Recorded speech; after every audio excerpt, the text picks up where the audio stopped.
بسم اللہ الرحمن الرحیم۔ اور واقعہ بھی اس طرح کا ہوا ہے کہ 64 سالہ بوڑھے آدمی نے اپنی بیگم کو ہم بستری سے انکار پر لوہے کی سلاخ مار کر قتل کر دیا۔ 2-3 ویڈیوز سوشل میڈیا پر ایسی بھی وائرل ہوئیں جن میں گلیوں سے گزرتی باپردہ خواتین کو اکیلا دیکھ کر بائک قریب لا کر ان کے جسم کو چھو کر بھاگ گئے۔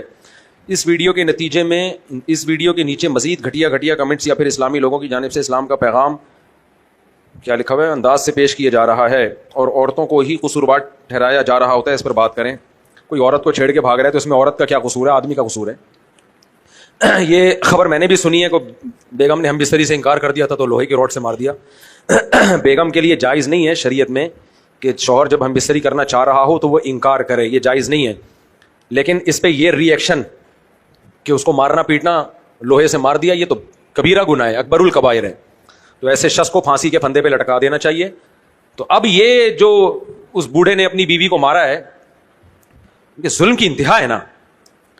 ایک آدمی نے آپ کے بچے کو، آپ نے بولا پانی لے کر آؤ، وہ پانی نہیں لایا، آپ نے اٹھا کے گلا دبا کے رسی سے پنکھے سے لٹکا کے جان سے مار دیا، اور جواب یہ دے رہے ہیں کہ میں نے جب اس کو بولا تھا پانی لاؤ تو اس پہ لازم تھا کہ پانی لائے۔ بھائی اس پہ پانی لانا لازم تھا، آپ کی خدمت لازم تھی، لیکن یہ اس نوعیت کا جرم ہے کہ آپ اس کو قتل کر دیں۔ تو ہر باطل نے اپنے جرم کے لیے کوئی بہانہ تراشا ہوا ہوتا ہے، زیادہ ناراض ہو جاتے ہیں، منہ ادھر کر کے سو جاتے ہیں۔ حدیث میں آتا ہے جب کوئی عورت شوہر کا انکار کرے تو فرشتے ساری رات اس پہ لعنت بھیجتے ہیں۔ یہ حدیث میں اسی وجہ سے کہ آدمی اب ادھر منہ کر کے سوئے گا ناراض ہو کے، تو فرشتوں کی ڈیوٹی شروع ہو جائے گی کہ اس عورت کے لیے کو بددعائیں دو۔ تو اس بات پہ اس طرح بے دردی سے مارنا، قتل کرنا یہ حرام ہے۔ بھرپور طریقے سے اس پہ احتجاج کریں۔ وہ بیچاری ایک زینب لڑکی تھی نا، اس کو قتل کسی نے ریپ کر کے قتل کیا تھا، تو اس پہ اتنا زیادہ احتجاج ہوا، الحمدللہ اس کو پھانسی دے دی گئی، جگر ٹھنڈا ہو گیا۔ لیکن خدا کی قسم پھر بھی ٹھنڈا نہیں ہوتا جگر۔ ایسی بچیوں کے ساتھ ریپ ہوا اور اس کو مار دیا، ایک دفعہ پھانسی نہیں، ہمارا دل چاہتا ہے اس کو پھانسی دے کے زندہ کرو، پھر لٹکاؤ، پھر زندہ کرو، پھر لٹکاؤ۔ اس کمبخت کو 1000 دفعہ پھانسی ہونی چاہیے۔ یہ تو دنیا میں ایک پھانسی کے بعد بندہ مر جاتا ہے، اس لیے آخرت میں ایک پھانسی نہیں ہے۔ تبھی تو قرآن نے کہا آخرت میں جو میں سزا دوں گا لا یموت فیہا ولا یحیا، اس میں مرے گا نہیں، وہ مرے گا نہیں وہ۔ اس لیے اصل عذاب تو ان بغیرتوں کو آخرت میں ملے گا۔ باقی یہ جو انہوں نے پوچھا ہے گلیوں سے گزرتی باپردہ خواتین، دیکھو کراچی نا ایک بڑی ہی تہذیب کا شہر تھا۔ ہمیں یاد ہے بچپن میں کراچی میں سندھ سے پنجاب سے لوگ تہذیب سیکھنے آیا کرتے تھے۔ بات آ رہی ہے سمجھ میں؟ اب کیا ہو رہا ہے کراچی میں، جو پڑھے لکھے لوگ ہیں وہ 2 بچے ہی اچھے والی پالیسی پہ چل رہے ہیں۔ کون سی پالیسی پہ؟ 2 بچے ہی اچھے، کیونکہ وہ پڑھے لکھے ہیں، 8 بچے پیدا نہیں کریں گے۔ چور اچکے اور ان پڑھ ان کے ہاں 8، کیونکہ وہ میڈیا سے متاثر بولو نہیں ہوتے۔ میں نہیں کہہ رہا سارے ایسے ہی ہیں، بہت سے خاندانی لوگوں کے بھی زیادہ نسل بڑھ رہی ہے، لیکن ان کا ریشو کم ہے۔ کراچی میں جو باہر سے لوگ آئے، KPK سے، پنجاب سے، سرائکی علاقوں سے، ان میں کچھ تو بہت زیادہ ایجوکیٹڈ لوگ ہیں، لیکن چونکہ وہ پڑھے لکھے لوگ ہیں، وہ 2 بچوں سے زیادہ، یہ کیونکہ میڈیا نے ایسا بنا دیا کہ ایکچولی بچے کتنے ہونے چاہیے 2، یہ پاگلوں کی طرح 8، 10، یہ تو چرسیوں کا کام ہے۔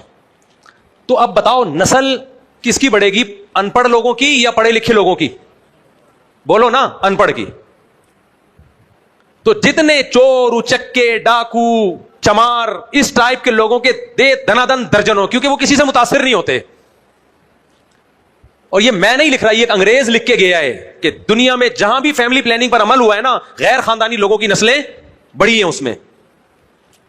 ہاں کچھ خاندانی بھی ہیں جن کی بڑھ رہی ہیں، میں نہیں کہہ رہا سارے ایسے ہیں۔ KPK سے کچھ لوگ آئے بڑے خاندانی، ان کی نسل بڑی ہے۔ پنجاب سے کچھ لوگ آئے بڑی خاندانی، ان کی نسل بڑی ہے۔ سرائکی علاقوں سے کچھ خاندانی لوگ آئے، ان کی نسل بڑی ہے، لیکن ان کا ریشو کیا ہے بولو؟ کم ہے۔ اردو اسپیکنگ ہو، پنجابی ہو، سرائکی ہو، پٹھان ہو، ان میں نسل زیادہ تر ان لوگوں کی بڑھ رہی ہے جو ایجوکیٹڈ فیملیوں سے جن کا تعلق نہیں ہے۔ اور یہ جس ملک میں بھی فیملی پلاننگ پر عمل ہوگا اس کے سائیڈ افیکٹ یہ ہیں۔ اس کا نتیجہ کیا نکلتا ہے؟ کسی بھی سوسائٹی میں چور اچکے زیادہ ہو جاتے ہیں اور خاندانی لوگ سمٹنا شروع ہو جاتے ہیں۔ کراچی کا کلچر جو چینج ہوا ہے نا، اس کی بہت بڑی وجہ یہ ہے۔ تصور نہیں تھا کراچی میں کوئی کسی لڑکی کو چھیڑ دے، سب احترام سے دیکھا کرتے تھے خواتین کو۔ ہمیں یاد ہے کوئی بیچاری خاتون لے کر آ رہی ہے کوئی سامان، لڑکے اٹھ کے جاتے تھے اس کی مدد کر کے اس کا سامان گھر تک پہنچا کے آتے تھے۔ ہوٹنگ بچ اب اس دفعہ عید پہ دیکھو، بقرعید پہ دیکھو، عید الفطر پہ دیکھو، جو چھچورا پن کراچی میں ہوا ہے ہمیں ماضی میں اس کا تصور ملتا نہیں ہے۔ میں ایک دن اپنے بچوں کو لے کے کلفٹن چلا گیا، میں حیران، میں نے کہا یار کلفٹن تو چینج ہو گیا، جتنے تفریحی مقامات ہیں یہ تو سب ختم۔ میں نے کہا یار ہم جب 20 سال پہلے گئے تھے ایک الگ ماحول تھا, ڈیسنٹ قسم کے لوگ آتے تھے اور بڑے اچھے خاندانی. اب کیا ہو رہا ہے, سارے اوباش چھچورے ایک نمبر کے فضول وہ سارے پہنچے ہوئے ہیں. وجہ کیا ہے کہ باقی لوگ کرفٹن نہیں جا رہے ہیں, وہ مائنورٹی میں آ رہے ہیں. نہیں آئی سمجھ میں بات؟ وہ کس میں آ رہے ہیں؟ وہ سمٹتے جا رہے ہیں. جو خاندانی لوگ ہیں نا اچھے فیملیوں سے, وہ کیا ہو رہے ہیں؟ سمٹ رہے ہیں. کیونکہ فیملی پلاننگ والوں نے یہ بےغیرتی کی ہے, انہوں نے قوم کو یہ باور کرا دیا ہے کہ زیادہ بچے پیدا کرنا جاہل اجڑ لوگوں کا کام ہے, اچھی فیملیوں کا کام نہیں ہے. نتیجہ کیا نکلے گا؟ اچھی فیملیاں سمٹیں گی اور جو فیملیاں کرمنل ایکٹیویٹیز میں ہیں وہ خود بخود بڑھیں گی. یہ ہوگا, یہ تو ہوگا. ابھی جاپان میں ہو کے آیا ہوں. جاپنیز نے ایک بڑی زبردست قوم تیار کی, لیکن اب جاپان جاپانیوں کے ہاتھوں سے نکل رہا ہے. تہذیب کی ایسی کی تیسی ہونے والی ہے. یہ جو ہم کہتے ہیں نا جاپنیز بچے بڑے لائن میں اور بڑے, یہ چند دنوں کی بات ہے. 15-20 سال کے بعد جاپان کا حلیہ بگڑ چکا ہوگا.